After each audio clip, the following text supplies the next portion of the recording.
Sabi dati ni Joseph Goebbels, a lie told often enough becomes the truth. At dahil mag-i-eleksyon na naman, asahan na ang pagbaha ng mga fake news at mga mali-maling mga balita, sinasadya man o hindi. Kaya the Media Quest Group, along with the kapisanan ng mga broadcaster ng Pilipinas, PLDT and SMART, recently launched the Think Ka Muna Pilipinas advocacy campaign ahead of the 2025 elections. And to talk about that, we have Mr. Mon Isberto, Corporate Communications Consultant of MediaQuest Holdings Incorporated. Sir, good afternoon. Welcome to Afternoon Delight. Hi, good afternoon, and thank you very much for having me. Sir, a pleasure, the pleasure and the privilege is ours. Diyos ko, Lodi talaga. Pero sir, sige, umpisahan na natin. There is a Think Ka Muna Pilipinas campaign, as we mentioned. Pero saan po ba nanggaling? How did we go about the decision? And paano po nabuo yung Think Ka Muna, quote-unquote Think Ka Muna? Well, kasi Think Ka Muna is an advocacy campaign for media and information literacy. When you talk about media information literacy, you're talking about using critical thinking skills para mas maintindihan natin yung balita, impormasyon, na nanggagaling sa iba't ibang mga sources. Kung iisipin mo, Denise, hindi ba yun ang negosyo natin? That's why this has become a core corporate advocacy ng MediaQuest Group. Ngayon, siyempre, dahil nabanggit nga nyo, parating ang isang eleksyon, medyo mas nagiging critical ito. Pero hindi lang eleksyon Lords, this is something that we need to do every day. At saka, bawat Pilipino, hamon ito para sa ating mga kababayan. Paano mo malalaman kung ano yung totoo at anong hindi? Nako. Sa ngayon, sa media scene natin ngayon. Pero, Sir Mon, apparently, sinasabi ng mga epidemya talaga ang misinformation, disinformation, at even yung mga first world countries, may problema pa rin ng mga ganyan. At on where to approach to attack the problem, parang it's a multi-headed dragon. Totoo. And where do you begin? Totoo. Medyo malaking problema talaga. Pero bago natin ipagpatuloy ito, please sa susunod, wag na sermon. Kasi parang sermon. O, ano? Naisingit mo pa. para lang anyway. Pero going to your point, malaking problema ito kasi nga tulad ng sinasabi mo, parang araw-araw naghahabagat tayo ng balita, hindi ba? Nasaan yung mga cellphone? Lahat 75% of Filipinos have smartphones. At habang ginagamit nila yun, doon dumadalo yung balita, informasyon, the regular news channels, Facebook, TikTok, etc. Ang dami talaga. So it's a huge problem. Hindi ko minamaliit yung problema nito. Pero, meron kang pwedeng gawin. Kahit sa gitna niyang malaking hamon na yan, there's something that you can do. Kaya nga, pinangalanan natin yung programa natin, Think Ka Muna. Kasi yun ang unang bagay na kailangan gawin ng ating mga kapatid, mga kababayan natin, para magsimula na magkaroon ng pagkakataon na mas mahiwalay yung totoo at hindi totoo dito sa dilubyo ng mga balitang umaabot sa atin. Hindi ba, Sir, hindi ba mo, Mr. Isberto, hindi ho ba ang pinakaugat ng lahat nito ay pag kinalkal mo ng kinalkal, ang usapin nito ng education system, ang intellectual na pagsasanay sa atin, ang paghahasa ng ating thinking skills, goes beyond malaliman talaga siya. Totoo. Okay. Ang grupo na sa likod ng Think Ka Muna ay may ilang mga may 7 na tama ba na nakita ko siya, ilang mga paraan ng pag-approach sa problema. Okay. Una, tama, dapat talaga nasa educational system ito And siguro that should be part of our advocacy to encourage our education system to incorporate more MIL or critical thinking skills in the curriculum. Kulang sa totoo lang. Alam mo, ang understanding ko, correct me if I'm wrong, tinuturo ang MIL in our formal educational system in senior high. Senior high, that's late. Medyo patay na yung Oo, kabayo. correct. No? At iba na teknolohiya nun. So, media information literacy, yung Yes. MIL. Yung ibang mga bansa, katulad yung mga Scandinavian countries, Finland in particular, they teach MIL starting kinder. At ini-incorporate nila yung critical thinking skills sa curriculum nila hanggang college. Ang sabi nga ng ibang eksperto, ang MIL is not just a media skill, it is a life skill. Life skill, totoo yan. Okay. So bakit?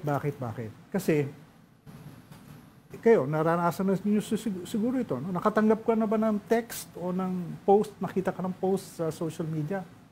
Binigay ko yung OTP ko. Hindi. Sabi, mananalo daw ang premyo. Yun, mga ganon. O, di ba? Or mag-aalok sa'yo, mag-invest ka sa ganitong bagay, ang laking kitang makukuha mo. No?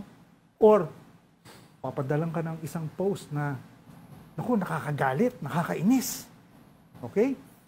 Hindi aksidente. Kasi kaya naluloko o nabubudol ang maraming tao. Kasi itong gumagawa nitong mga nag-i-scam nito, sinasakyan nila yung psychology ng tao. Yes. Anong ibig sabihin? Pag ikaw nagalit na inis na tuwa, ibig sabihin, nagiging emotional yung reaction mo dun sa nakita mo, nasi-short circuit yung utak mo eh. Hindi ka na nag-iisip ng maliwanag. Biglang, sa inis mo, click, like, share. Yun ang ginagawa ng mga nagbubudel. Kaya mabuting na napag-usapan at napag-isipan na itawag natin yung pangalan ng ating programa na Think Ka Muna. Kasi yun ang unang bagay na kailangan gawin natin mga kababayan. Para hindi kayo maloko, sandali, hinay-hinay. No, mag-isip muna. Kung di ka sigurado, huwag kang kumilos. Huwag mong i-share. Bago mag-react, bago mag-comment, o kahit anong gagawin mo, think twice. I-research mo kung if it needs information verifying. May search engines naman. Mga Yes. ganun tipo. Oh. Kung hinihingan ka ng OTP, ibigay mo na Wag agad. Kasi yun. Okay. Pero, Sir Mon, I just want to go back to what you said, no? Because, again, if people are emotional, bigla-bigla yung mga ginagawa nila. And I know we already said it, think ka muna.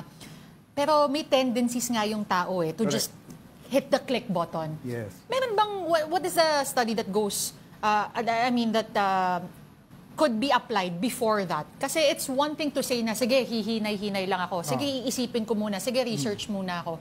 But what is it that has to be done talaga? Or what you need to practice for you to be able to execute that? Yung, teka, iisipin ko muna. Well, okay.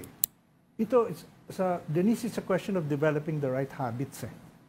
Kasi itong kinakalikot ng mga sa scam, alam nila kasi yung habit mo or yung natural tendency mo. If you talk with a psychologist, sasabihin nila, ito yung mga biases mo. Your confirmation bias or yung tinatawag nilang negativity bias. Kasi, halimbawa, ang mga tao, mas lalong sa balita, mas lalo silang nagre-react sa mga balitang yung may masamang. Yes. Kasi we are that's our psychology. Kaya kailangan, ang gusto natin gawin sa pamamagitan ng programang ito ay ipakita sa ating mga kapatid mga halimbawa, konkretong halimbawa kung paano nangyayari ito. At ang gusto natin mangyari is tignan nila yung sarili nilang karanasan. No, ano ba nangyari? No?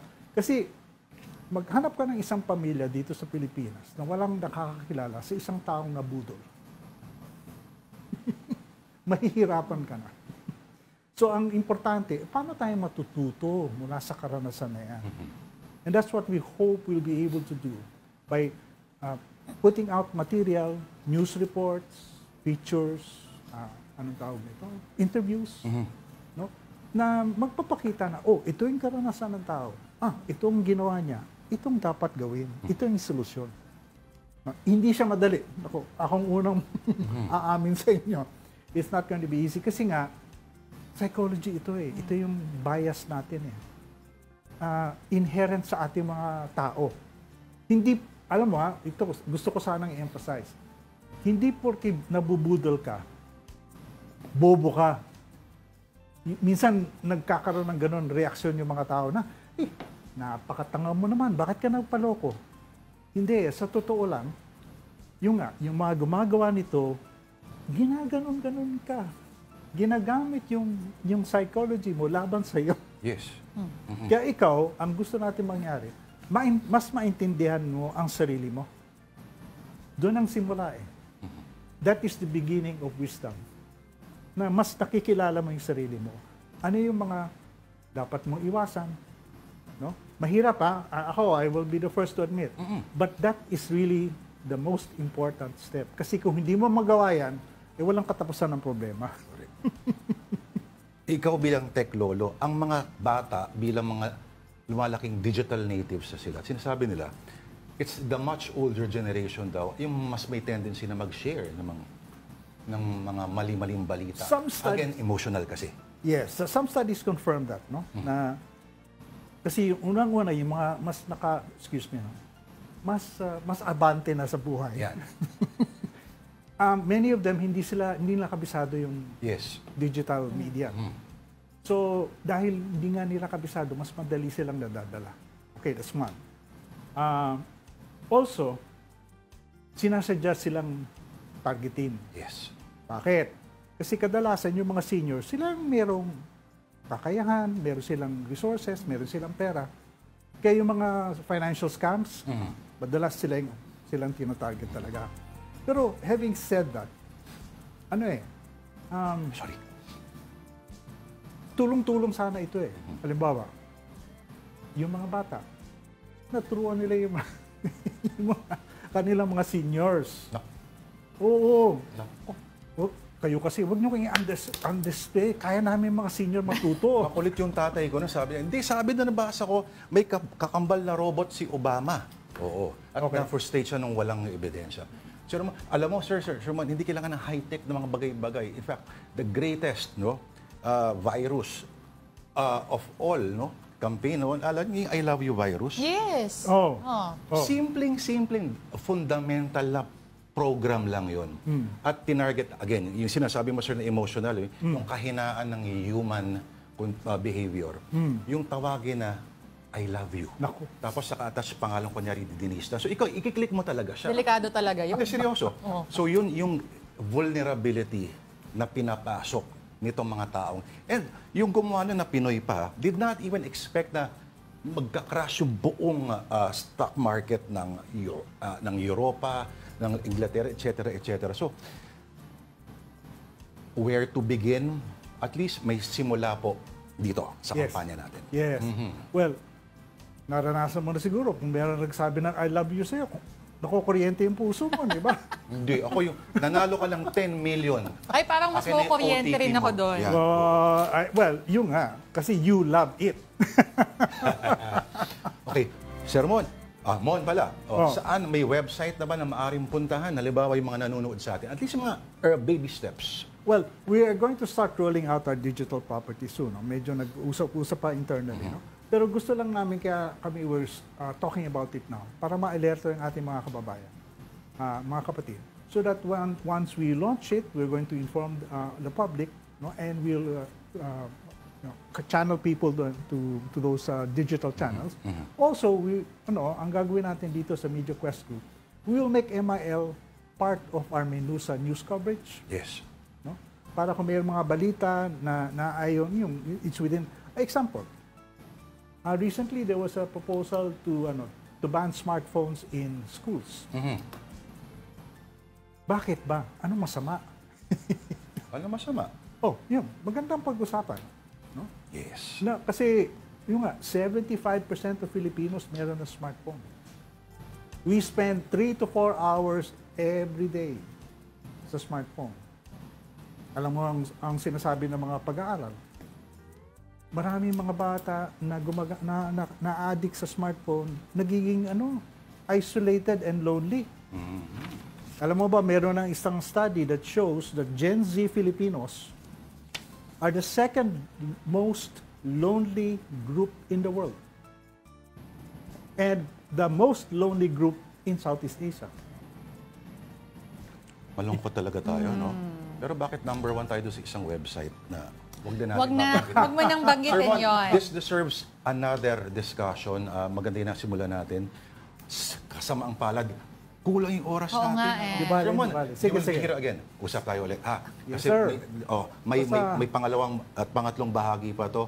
Okay, maraming think ka muna. Maraming salamat sa Ginoong Mon Esperto. Maraming salamat din. Thank you.